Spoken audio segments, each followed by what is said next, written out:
এরকম গোলাপ গাছ কিনেন তো, আর কিনে নিয়ে এসে এইটা সহ বসিয়ে দেন তো। দেখুন আজকে অনেক ধরনের গাছের কথা বলবো, আর চটপট করে বুঝে নিতে হবে আপনার গাছটি সুন্দর হবে। চলুন, এই যে তুষটি রয়েছে আর এই সহ প্লাস্টিকটিকে কেটে তুষ না ছেড়ে আপনি বসে দিলেন, আপনার গাছ বাঁচবে তো? একটাও বাঁচবে না। বেঁচে থাকলেও গাছটি কিন্তু পরবর্তী অবস্থায় আস্তে আস্তে মারা যাবে। তাহলে এটাকে কিন্তু আপনি ফেলে দিচ্ছেন। 7 পাতা 5 পাতা এসব কিছু ব্যাপার নেই, শুধু লক্ষ্য করা গুটিটা কোথায়। দেখুন একটা গোল গুটি আছে, কি সুন্দর দেখতে।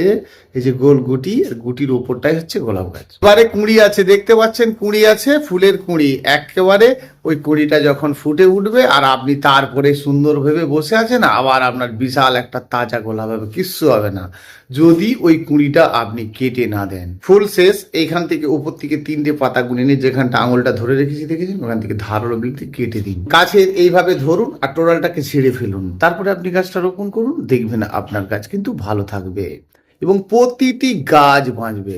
একটু চেষ্টা করুন যে ওই গুটিটা থেকে যে তরতাজা ডালগুলো বেরোতে থাকে সেই রকম মোটা মোটা যাতে ডালগুলো বেরোয়। আর ডালগুলো বেরোতে গেলে আপনাকে উপর থেকে একটু কমাতে হবে। আর গাছটা যখন কমিয়ে দেবেন না, শুধু খাড় হয়ে লম্বা হয়ে গেছে, একটাও আপনার কাছে ভালো বড় সাইজের ফুল হবে না। সেই জন্য আপনি সব সময় মনে রাখবেন, এক হাতের ভিতরেই যেন আপনার গোলাপ গাছটি একেবারে বল শেপের হয়। শুধু প্লেন মাটি করুন, শুধু প্লেন মাটি, বুঝেছেন? মাটি আর বালি মেখেই গাছ করুন, দেখবেন ভালো করতে পারবেন। আপনি ভার্মি কম্পোস্ট দিতে চেয়েছিলেন না, দিতে পারেন, কিন্তু 1 বছরের মধ্যে সেগুলো আবার আপনাকে গোলাপ গাছটিকে পুনরায় রোপণ করতে হবে। আর এই যদি আপনি না করেন, হঠাৎ হঠাৎ গাছের পাতা দেখছেন আপনার একদম সমস্ত পাতা ঝরে গিয়ে বেকার হয়ে যাচ্ছে। একেবারে আপনি বলছেন এই পোকা লাগছে, ওই পোকা লাগছে, ভাইরাস লাগছে। দেখুন মূল কথাটাই তো মাটি। গোলাপ গাছ করবেন, মাটির বিষয়টা জানতে হবে, নাহলে আপনার গোলাপ করার যে শখটা সেটাই কিন্তু চলে যাবে। তা আপনারা করছেন মোটামুটি জেনে বসেন। গোলাপ গাছের অনেক রোগ, সেই কথাটা ভাববো তো, ভাববো আমরা, কিন্তু মাঝে মধ্যে অবশ্যই মাইট পোকার ওষুধটা দিয়ে রাখবো, রেড মাইটের ওষুধটা দেবো। যেমন ধরনের ওষুধ পাওয়া যায় নিন, কাকা দিতে চাইছেন দিন, সিম্বা নিতে চাইছেন দিন। যে কোনো আপনি একটি বালি পোকার ওষুধ দোকানে গিয়ে বলুন বা রেড মাইটের ওষুধ বলুন, অনেক রকম দামের রয়েছে, আর আপনি একটা নিন, তবে সোনাটা ওষুধটা ভালো কাজ করে। আর আপনি দেবেন, অবশ্যই দেবেন, লিটারে লিটারে কত দেবেন? 1 ml করে দেবেন, এবং সেটা কিন্তু সকালে বালি পোকার ওষুধটা সকালে স্প্রে করতে হয়। স্প্রে করলে কিন্তু পারফেক্ট কাজ হয়। রুগ্ন সূক্ষ্ম গাছটি, এরকম দুর্বল গাছটি তে কখনোই আপনার বড় বড় ফুল হতে পারে কি? যত কাটিং আর তত বড় বড় ফুলের সাইজ। তাহলে কিন্তু আপনি কাটিং করতে ভুলবেন না। আপনি ফাইনাল কাটিং কিন্তু যখন তখন করছেন না, কিন্তু ফুল শেষে প্রতিবারে অবশ্যই কাটবেন। ভালো করে দেখতে থাকুন, ওই উপরে যখনই গাছটি দুর্বল হচ্ছে একটি স্ট্রং ডাল বেরোচ্ছে, সবসময় লক্ষ্য করবেন এলা কোনটা গোলাপ কোনটা। তাহলে ওই যে গলা গুটি মোটা রয়েছে, ওপরটা গোলাপ আর নিচেটা এলা। 5 পাতা 3 পাতা 7 পাতা এমন কোনো ব্যাপার নেই, জানতে হবে গুটির ওপরে আপনার গোলাপ গাছ বেরিয়েছে কিনা। আর তাহলে আপনার 7 পাতা উপর থেকে বেরিয়েছে, আপনি কি গোটা গাছটা ভেঙে দেবেন? এই ভুল কাজটা কখনোই করবেন না। যখনই দেখবেন আপনার গুটির ওপরে বেরিয়েছে, সেটা কিন্তু গোলাপ। এইবারে দেখতে থাকুন এলা কোনটা। এই যে দেখছেন গোড়া গুটি মোটা রয়েছে আর গুটির 2 সাইড দিয়ে 2টি ডাল বেরোচ্ছে। এটাকে ভুল করেও কেটে দেবেন না, তাহলে ডাবল হয়ে যাবে। একদম না, নিচে থেকে কাটবেন তো বেকার হবে। তাহলে ধরবেন আর টুক করে ভেঙে ফেলে দেবেন। দেখতে পাচ্ছেন, এভাবে ভেঙে দেবেন। ব্যাস, সব সময়ের জন্য আপনার গোলাপ আর এই এলার বিষয়টা আপনি বুঝেছেন। এবারে আসি আপনার খাদ্য দেওয়ার ব্যাপার। আপনি কীরকম খাদ্য দিতে চলেছেন? খৈলের জল দিচ্ছেন, ঠিকই আছে। আপনি আপনার বাড়ির কম্পোস্ট সার দিতে চেয়েছেন, ঠিকই আছে। তাহলে আপনি কয়েকটি খাদ্য দিন যেগুলো গাছকে অনেক দিন ধরে একবারে তরতাজা রাখবে, গাছকে কাঁচা আমের মতো রাখবে। কি দেবেন? শিংকুচি। শিংকুচি মানে শিং দানা বলুন, আরও ভালো কাজ করবে। বন্ডাস দিন, লেদার মিল দিন, এরকম নিন। দেখুন আপনি শুধু ফসফেট আর পটাশ দেওয়ার জন্য অতিরিক্ত ব্যস্ত হয়ে গেছেন। এইরকম ব্যস্ত কখনোই হবেন না। আপনার যদি বেলে মাটি হয়ে থাকে তাহলে ফসফেট আপনার লাগবেই না, এটা সব সময় জেনে রাখবেন। মাটিটি যদি বেলে মাটি হয় আর আপনি সব সময় ফসফেট পটাশ দেওয়ার জন্য ব্যস্ত হচ্ছেন, সেই ভুলটা কিন্তু করবেন না। লাগবে তো তারই যার এঁটেল মাটি, শক্ত শক্ত মাটি, আর তার সঙ্গে মেখেছে বালি। তাহলে বালির পরিমাণ এঁটেল মাটি হলে আপনি কতটা দিচ্ছেন? 40% পর্যন্ত দিতেই পারেন, 40 ভাগ আপনি বালি মাখতেই পারেন। কিন্তু আপনার বেলে মাটি রয়েছে, এতটা বালি কিন্তু লাগবে না, আপনি একটু কম দিলেও পারেন, কোনো ব্যাপার নয়, আবার নাও পারেন। তাহলে সপ্তাহে অন্তত একটা দিন মাটিকে এলোমেলো করুন আর সুন্দর গাছ করতে পারবেন। গোলাপ গাছে যত এলোমেলো করবেন গাছের রূপচর্চাটা গাছ কিন্তু নিজের থেকে সুন্দর করতে পারবে। চলুন আজকে তো এই গোলাপের বিষয়টা আমরা বুঝেছি, তাহলে গোলাপের ফুল নিতে হলে আমাদেরকে তরতাজা এবং শৌখিন ডাল বের করতে হবে, আর শৌখিন ডাল বেরোলে ফুলের সাইজ বাড়বে। এই কয়েকটা বিষয় আপনাদেরকে জানতে হবে। আপনি সিন্ডারে করুন, বালিতে করুন, মাটিতে করুন, অনেকভাবেই গাছ করা যায়। দেখুন যাই করেন না কেন গোলাপ গাছের মাটি যেন একদম মাঝে মধ্যেই হালকা থাকে এবং কাটিংটা যেন আপনি ভুলে না যান এবং ওষুধটা যেন দিতে না ভুলে যান। প্রচণ্ড পরিমাণে ওষুধ দিতে হয় আর সেটা আপনারা দেন জানেন।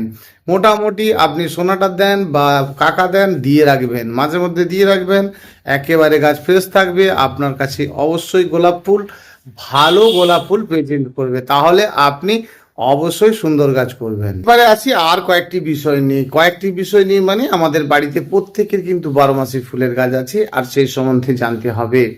জেনেছেন অনেকটাও, কিন্তু আরো কিছু জানতে হবে যেগুলো জানাটা খুব জরুরি। আপনারাও জানেন, আর জানেন বলেই কয়েকটি কথা বলা।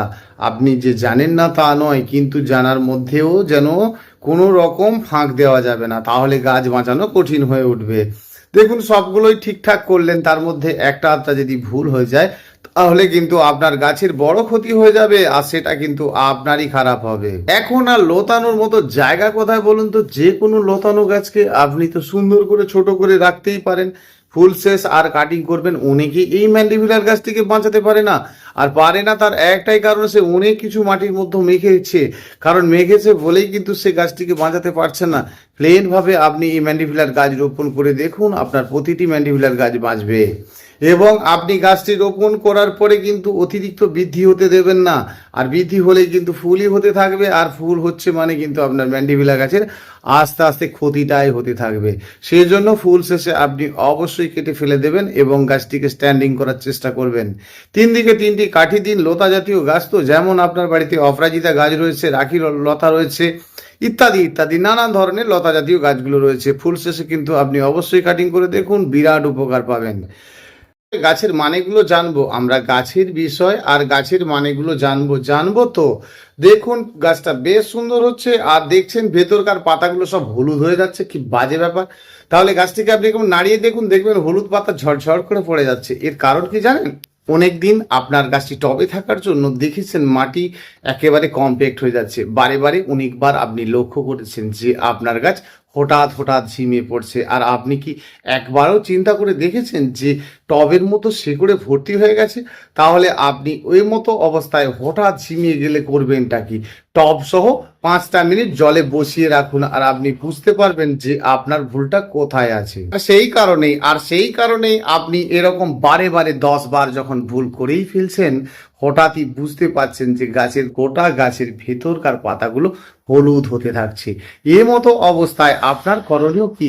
গাছের পাতা হলুদ হয়ে যাচ্ছে 12 মাসি গাছগুলোতে, তাহলে আপনি এরকম অবস্থাতে টবটিকে চেঞ্জ করার ব্যবস্থাটা অবশ্যই করুন।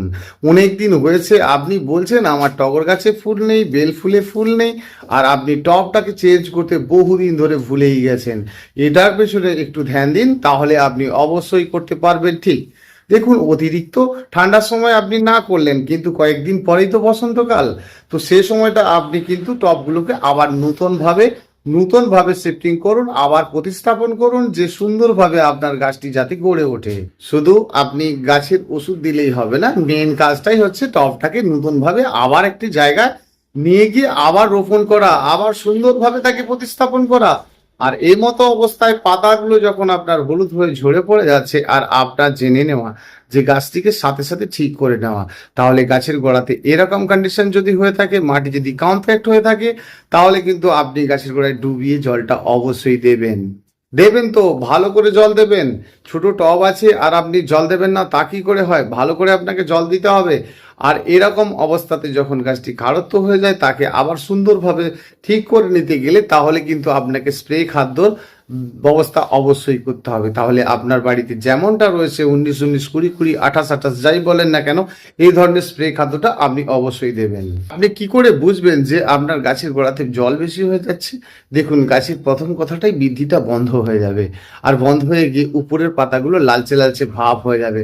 আর সাথে সাথে আপনাকে চুনের ব্যবস্থাটা করতে হবে। এটা মনে রাখবেন সবসময় যে চুন জলটা যে কি মহা অমৃত, তা আপনি দেওয়ার পরে বুঝে যাবেন।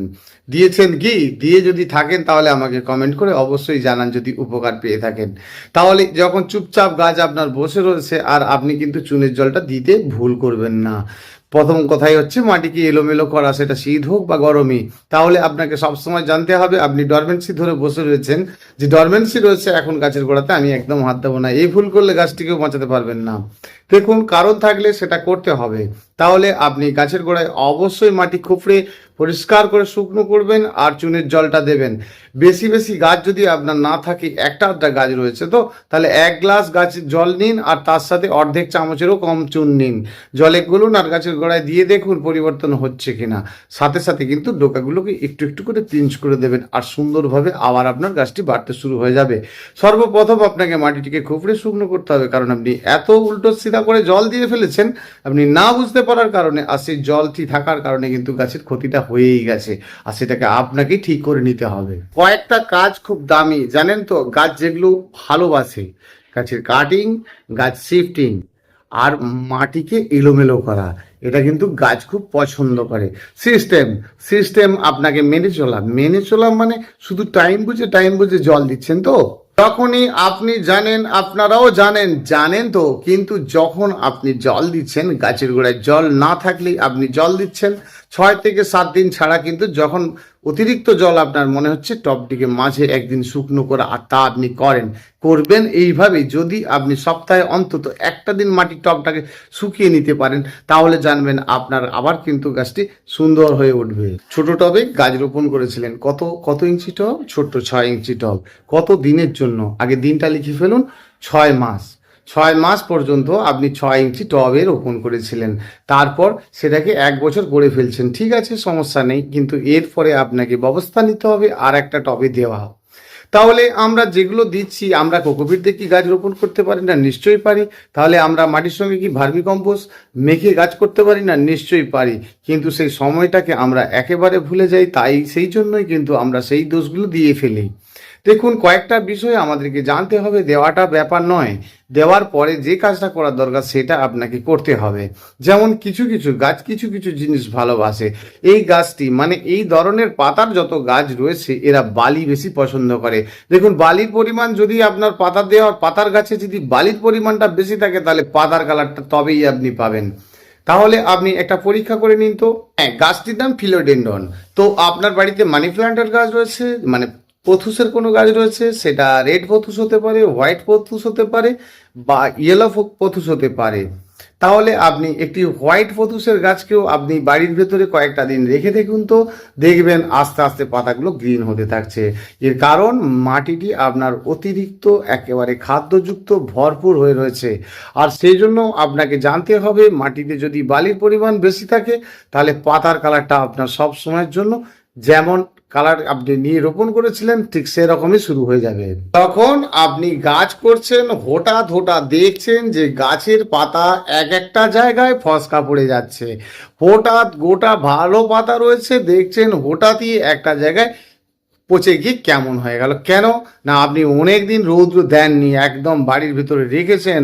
কাল সকালে গাছটিকে বের করে একটু রোদ দিয়ে রাখুন, 2-5 মিনিট রৌদ্র খাওয়ান। সারা জীবনের জন্য ইনডোরের গাছ বলে আপনি নিয়ে আসেন আর ইনডোরে রেখে দেন, সেটা কখনোই করবেন না। মাঝে মধ্যে রৌদ্রটা দেবেন, আর জলের পরিমাণটা ইনডোরের গাছ থাকলে অবশ্যই একটু কম দেবেন, তাহলে কিন্তু ভালো হবে। ভালো করে লক্ষ্য করুন, নিচকার পাতা গ্রিন, অর্থাৎ গাছটি যখন রোপণ করা হয়েছিল সেটা ছোট ছিল, মাটির খাদ্য অনেক বেশি ছিল।